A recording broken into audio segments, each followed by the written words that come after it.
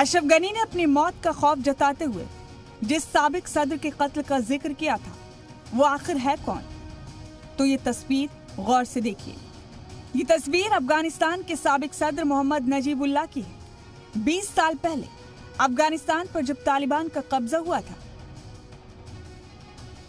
तब तालिबान के दहशतगर्दों ने 28 सितंबर 1996 को नजीबुल्लाह को काबुल में चौराहे पर एक खंबे से टांग दिया था। खंबे से टांगे जाने से ठीक पहले एक ट्रक के पीछे बांधकर उन्हें काबुल की सड़कों पर घसीटा गया था। इस जुल्म से पहले तालिबान ने उनके सर में गोली भी मारी थी। गनी को तालिबान से अपनी कत्ल का कुछ इसी खौफनाक अंदाज में डर सता रहा था। हालांकि गनी ने इसके आगे ये भी कहा कि वो मौत से डरते नहीं हैं। और जहां तक कैश लेकर मुल्क से भागने की बात है तो गनी ने कहा कि उन पर लगे ये इल्जाम बेबुनियाद है, क्योंकि उन्हें तो अपने जूते तक पहनने का वक्त नहीं मिला।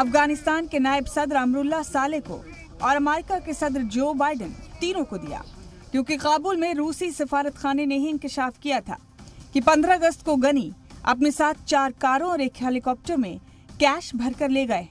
अमरुल्लाह साले ने ऑडियो पैगाम जारी करके गनी पर मुल्क छोड़कर भाग जाने के इल्जाम लगाए थे और बाइडेन ने अमेरिकी फौजियों की वापसी के फैसले का बचाव करते हुए सारी जिम्मेदारी अशरफ गनी पर डाल दी थी।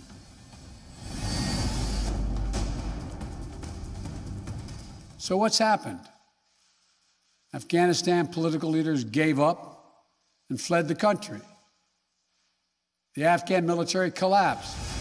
अशरफ गनी अफगानिस्तान छोड़ने के चौथे दिन पहली बार दुनिया के सामने आए हैं और उन्होंने जो भी बातें कही हैं वो तालिबान के दहशत का सच बताने के लिए काफी थी। हालांकि ये बात भी अपनी जगह पर उतनी ही सही है कि अशरफ गनी ने बहरान के वक्त अफगानिस्तान के बेकसूर लोगों को अकेला छोड़ दिया, तालिबान का मुकाबला नहीं किया और इसीलिए उनके इस कदम की मजम्मत पूरी दुनिया में हो रही है। अनस मलिक, जी मीडिया, काबुल, अफगानिस्तान।